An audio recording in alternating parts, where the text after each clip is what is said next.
بسم اللہ الرحمن الرحیم۔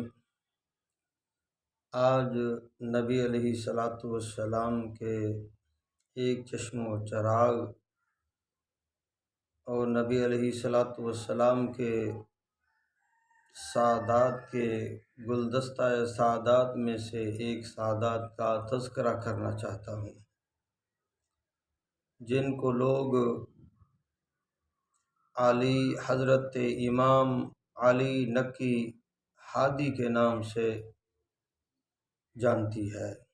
یہ نبی علیہ والسلام کے سعادات میں سے ہیں، نبی علیہ والسلام کے گھرانے میں سے ہیں۔ ان کا نام ہے حضرت امام علی نقی ہادی رحمۃ اللہ علیہ۔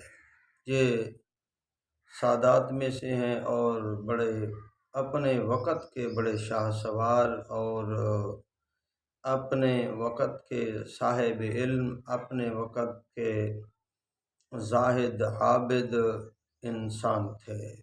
اللہ نے ان کو بہت ہی نعمتوں سے نوازا تھا، تو بہت صاحب علم تھے اور ان کے پاس بہت بڑا علم تھا، اور علم کیوں نہ ہو، یہ سعادات رسول ہیں، رسول خدا صلی اللہ علیہ وآلہ وسلم کے خاندان کے افراد میں سے ایک افراد تھے۔ تو ایک مرتبہ خلیفہ واثق باللہ کی مجلس کے اندر ایک بات چھڑی، ایک معاملہ چھڑا، ایک بات چھڑی کہ وہاں علماء اور فقہا کی بہت بڑی جماعت موجود تھی۔ پہلے زمانے کے خلفاء ہوتے تھے یا بادشاہ ہوا کرتے تھے تو ان کے پاس علماء فقہا کی مجلسیں ہوتی تھیں۔ علماء اور فقہا ان کے آس پاس ارد گرد وہ اپنے پاس رکھا کرتے تھے، اور علماء فقہا کی مجالس کے اندر وہ بیٹھا کرتے تھے۔ تو خلیفہ واثق باللہ کی مجلس میں بہت ہی فقہا اور علماء موجود تھے۔ تو وہاں ایک صاحب نے قاضی یحییٰ بن اکثم نے وہاں موجودہ ان فقہا سے یہ سوال کیا کہ حضرت آدم علیہ والسلام نے جب حج کیا تو آدم علیہ والسلام کے سر کو کس نے مونڈا؟ حضرت آدم علیہ السلام کے سر کے بالوں کو کس نے تراشا، کس نے مونڈا؟ بالوں کی کس نے صفائی کی؟ تو تمام وہاں جو فقہا تھے اور علماء تھے، اپنی اپنی رائے اپنے علم کے مطابق انہوں نے بتایا، اور کسی نے تسلی بخش جواب نہ دیا۔ تو اس مجلس کے اندر یہ بزرگ بھی موجود تھے، امام علی نقی رحمۃ اللہ علیہ۔ تو خلیفہ واثق باللہ کہنے لگے کہ میں آج نبی علیہ والسلام کے چشم و چراغ، نبی علیہ والسلام کے سعادات میں سے یہاں موجود ہیں، تو میں ان سے جو ہے نا یہ سوال کرتا ہوں۔ امام علی نقی کے سامنے انہوں نے عرض کیا کہ آپ ذرا بتائیے کہ حضرت آدم علیہ والسلام نے جب حج کیا تو ان کے سر کے بالوں کو کاٹنے والے، مونڈنے والے کون تھے؟ تو امام علی نقی رحمۃ اللہ علیہ نے فرمایا کہ میں نے اپنے والد محترم اپنا امام تقی سے، اور میرے والد محترم نے میرے دادا امام رضا سے، اور انہوں نے میرے پردادا امام اعظم سے، اور انہوں نے اپنے والد امام باقر سے یہ حدیث نقل کی ہے کہ رسول اللہ صلی اللہ علیہ وآلہ وسلم نے فرمایا جب آدم علیہ والسلام نے حج کیا تو جبرائیل کو حکم دیا گیا کہ وہ جنت سے یاقوت کا پتھر لے جائے۔ وہ جنت سے یاقوت کا پتھر لائے، جبرائیل علیہ الصلاۃ والسلام اور حضرت آدم علیہ الصلاۃ والسلام کے سر مبارک پر پھیرا تو جتنے آدم علیہ الصلاۃ والسلام کے سر مبارک پر بال تھے وہ سب کے سب گر گئے، بالوں کا صفایا ہو گیا، اور وہاں سے ایک نور نکلا، اور اس نور کی کرنیں ایک نور نمودار ہوا، جہاں جہاں تک وہ نور پہنچا، جہاں جہاں تک اس نور کی کرنیں پہنچی، تو وہاں وہاں تک حدود حرم کو مقرر کیا گیا۔ حدود حرم کے طور پر جو حدود ہے وہ مقرر کی گئی۔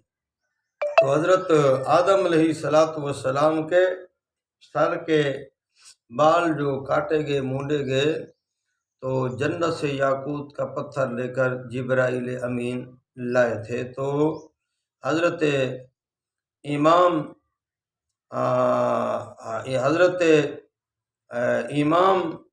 نے یہ جو ہے نا، امام علی نقی رحمۃ اللہ علیہ نے یہ جواب وہاں دیا، جہاں بڑے بڑے علماء اور فقہا تھے، تو حضرت نے یہ جواب دیا۔ اللہ نے آپ کو بہت علم عطا فرمایا تھا، اللہ نے آپ کو بہت ذہانت عطا فرمائی تھی، اللہ نے آپ کو کمال درجے کی عزت عطا فرمائی تھی، اور یہ سادات رسول میں سے تھے۔ تو وہاں اس مجلس کے اندر جہاں فقہا اور علماء کافی تعداد کے تھے، تو وہاں امام علی نقی ہادی رحمۃ اللہ علیہ نبی علیہ الصلاۃ والسلام کے سادات میں سے ہیں، انہوں نے یہ جواب دیا۔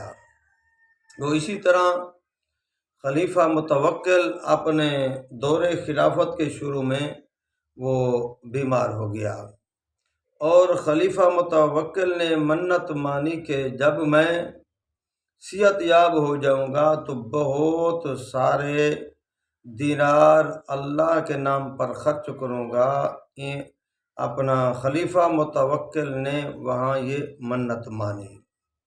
تو جب خلیفہ متوکل ٹھیک ہو گئے، اللہ رب العزت نے شفا عطا فرما دی، اللہ رب العزت نے خلیفہ کو شفا دی، تو پھر اس نے علماء کے پاس رجوع کیا، فقہا وہاں وقت کے جو بڑے بڑے علماء تھے ان سے رجوع کیا، ان سے مسئلہ دریافت کیا، تو مختلف آرائیں آئیں، مختلف لوگوں نے جواب دیے۔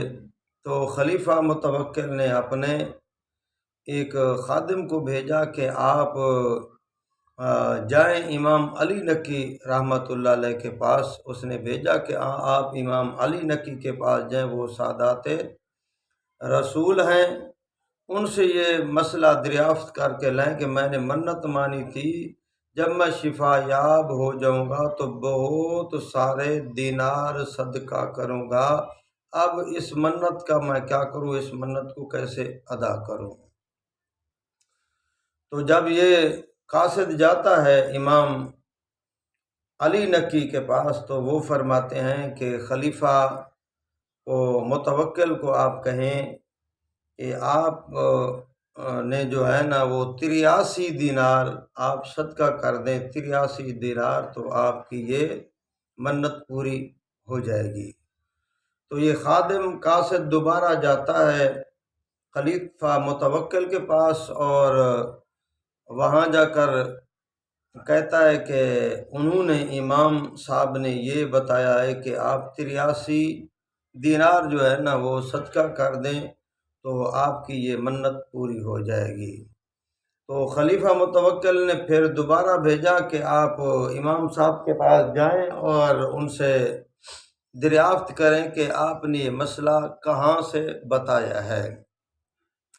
تو جب قاصد آپ کے پاس آتا ہے، امام علی نقی رحمۃ اللہ علیہ کے پاس آتا ہے، امام علی نقی ہادی بھی انہیں کہتے ہیں، جب ان کے پاس آتا ہے اور کہتا ہے کہ امیر المومنین نے کہا ہے کہ آپ نے یہاں یہ مسئلہ کہاں سے ہمیں بتایا ہے کہ آپ 83 دینار خرچ کر دیں تو آپ کی منت پوری ہو جائے گی۔ تو امام صاحب نے، امام علی نقی رحمۃ اللہ علیہ نے قرآن مجید کی آیت پڑھی، لَقَدْ نَصَرَكُمُ اللَّهُ فی مواطن کثیرہ۔ اللہ رب العزت قرآن مجید کے اندر فرماتے ہیں کہ اے پیغمبر، اللہ تعالیٰ نے بہت سے مقامات پر تمہاری مدد کی ہے۔ اللہ رب العزت نے بہت سے مقامات پر آپ کی مدد کی ہے۔ تو خلیفہ متوکل نے بھی یہی الفاظ بولے تھے کہ میں بہت سارے دینار صدقہ کروں گا۔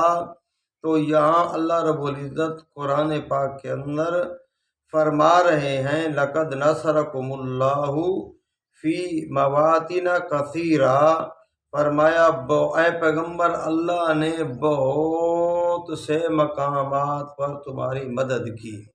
بہت سے مقامات پر، یہاں بھی لفظ بہت سے مقامات پر اللہ نے تمہاری مدد کی۔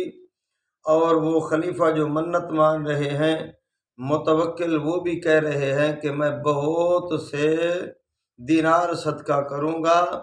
اور جواب پوچھنے کے لیے وقت کے امام علی نقی رحمۃ اللہ علیہ کے پاس جاتے ہیں تو وہ یہ قرآن مجید کی آیت پڑھتے ہیں اور آیت پڑھ کر جواب دیتے ہیں اور فرماتے ہیں اللہ رب العزت میں قرآن مجید کے اندر فرمایا ہے کہ بہت سے مقامات پر اللہ نے آپ کی مدد کی ہے۔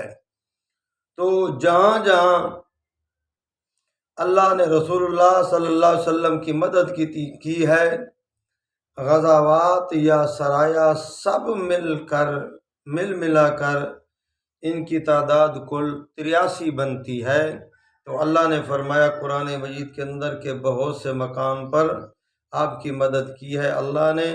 اور خلیفہ متوکل نے بھی یہی کہا تھا کہ میں بہت سے دینار اللہ کے نام پر، اللہ کے راستے پر خرچ کروں گا۔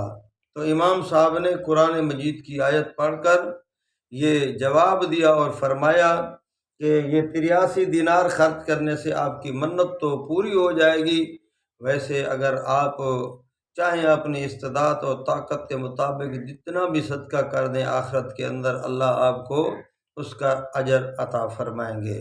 تو میرے بھائیو، یہ سعادات کے چشم و چراب کے ایک پھول ہیں، نبی علیہ والسلام کے خاندان کے ہیں، جنہیں لوگ امام علی نقی کے نام سے، رحمۃ اللہ علیہ کے نام سے جانتی ہے۔ تو آپ اندازہ لگائیے کہ رسول اللہ صلی اللہ علیہ وسلم کے سعادات جو تھے، ہر آدمی اپنے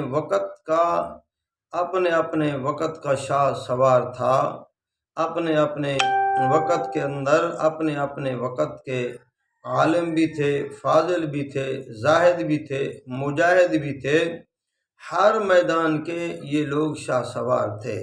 صرف ان کے ہاتھ میں تسبیح نہیں تھی، صرف ان کے پاس مسلح نہیں تھا، دین کے جتنا ہی شعبہ جات ہیں، قرآن اور حدیث کی روشنی میں جتنے بھی شعبہ جات ہیں، سب شعبے کے اندر یہ ہر شعبے کے شاہ سوار تھے۔ عبادت کے اندر دیکھیں تو یہ لوگ نمایاں نظر آتے ہیں اپنے دور کے اندر، اپنے وقت کے اندر۔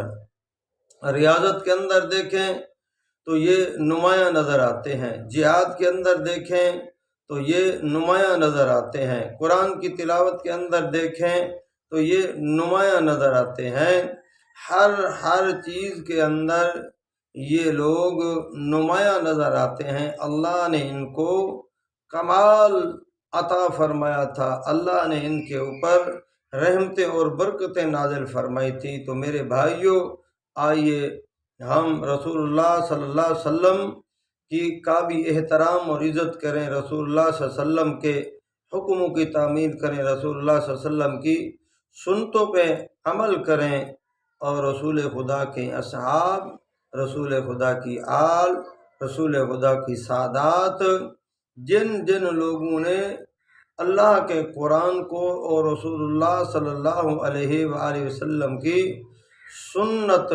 سنتوں کو دنیا کے اندر پھیلایا ہے، لوگوں کی اصلاح کی ہے، لوگوں کو دین کے راستے پر لائے، لوگوں کو رسول اللہ صلی اللہ علیہ وسلم کے طریقے پر لائے۔ تو آئیے میرے بھائیوں، ہم ان کا ادب اور احترام کریں، اسی میں ہماری عزت ہے، اسی میں ہمارا وقار ہے، اسی میں ہماری شان ہے۔ آئیے نبی اور نبی کے اصحاب اور نبی کے سادات سے پیار اور محبت، ان کا احترام کریں۔ اللہ ہم سب کو ان کے نقش قدم پر چلنے کی توفیق عطا فرمائے۔